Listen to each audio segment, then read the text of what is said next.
Hola, mi nombre es José Eduardo Telles Espinosa. Esto es Charlas de Amparo. Pues bueno, ¿por qué no hacer un video en el interior de un carro si vas de copiloto?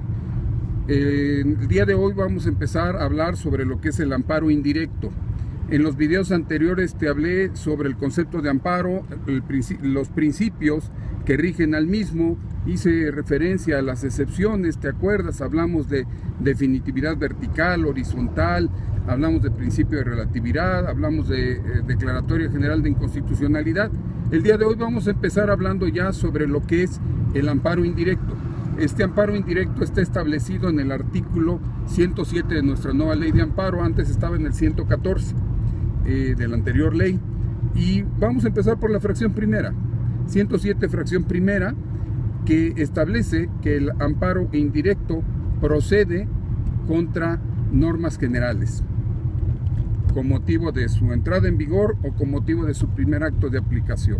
Esto nos va a llevar necesariamente a desarrollar de manera previa un concepto. ¿Por qué normas que a partir de su entrada en vigor? Bueno, esas son las normas autoaplicativas. Esto es, basta con que se publiquen para que a partir de ese momento le estén afectando al quejoso. No se necesita un acto de aplicación específico para que le agravien, ya le están agraviando desde ahí. Con posterioridad vamos a desarrollar un poquito más lo que se llama este principio de individualización incondicionada. En tanto, las normas heteroaplicativas, para que se les afecte, se requiere que sea con motivo del primer acto de aplicación. ¿Por qué? Porque cuando entraron en vigor no le afectaban, sino hasta que se le aplicaron. Ventajas: las normas autoaplicativas tienes 30 días para reclamarlas a partir de que entran en vigor. Mucho cuidado, el día 1 es el día que entra en vigor, no antes, no por el hecho de que se haya publicado, ya por esa razón ya puedas reclamarla. Ten cuidado, a veces hay un desfase entre que se publica y entre que entra en vigor, y es lo que le llaman la vacatio legis.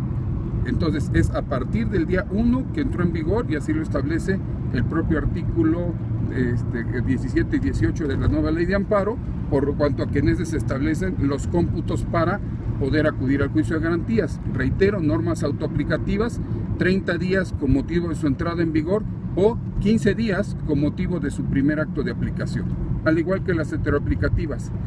¿Qué características tienen este tipo de normas para efectos de la procedencia del amparo?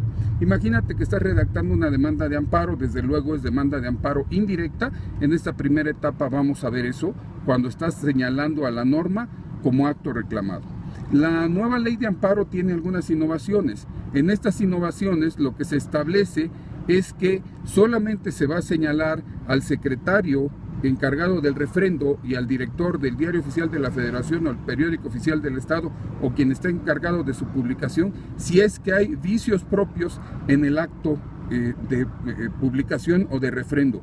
Si no hay vicios propios y no se reclaman, no se tienen por qué señalar. ¿Por qué? Porque se busca un juicio más ágil.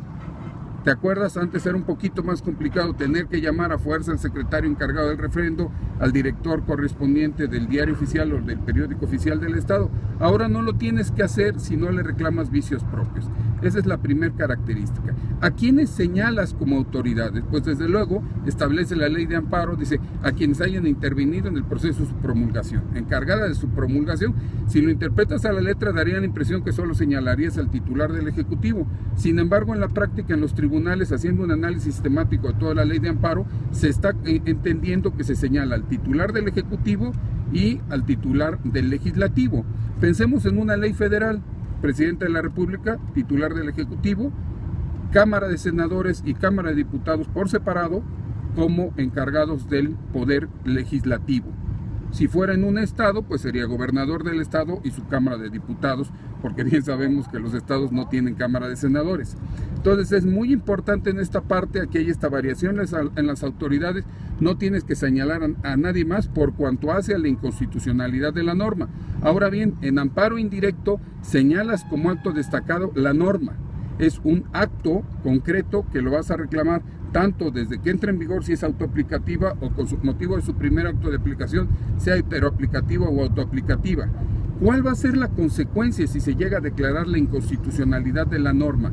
Amparo indirecto, algo muy interesante. Durante todo el tiempo que esté en vigor esa norma, no te va a ser aplicada. Si ya se te aplicó, suponiendo que a partir del primer acto de aplicación, se debe dejar este insubsistente y todos los subsecuentes. Esto es, mientras esa norma esté en vigor, aun cuando sea sustituida por una de contenido igual o similar, no se tiene que aplicar. Esa es la técnica del amparo indirecto contra normas. Vamos a abundar más en el siguiente video, porque te puedo decir, esa es la forma de reclamarla a través de amparo indirecto. Vamos a hacer referencia a cómo se reclama vía concepto de violación en directo. Vamos a hacer referencia al 118 de la nueva ley de amparo, en donde establece este tipo de juicio de amparo, llamémosle sumario, por cuanto a que si ya tienes jurisprudencia que declara inconstitucional una norma, el informe es mucho más breve, 3 días y 10 para la audiencia constitucional.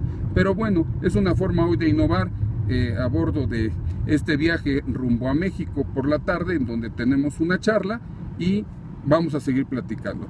Mi nombre es José Eduardo Telles Espinosa, esto es Charlas de Amparo.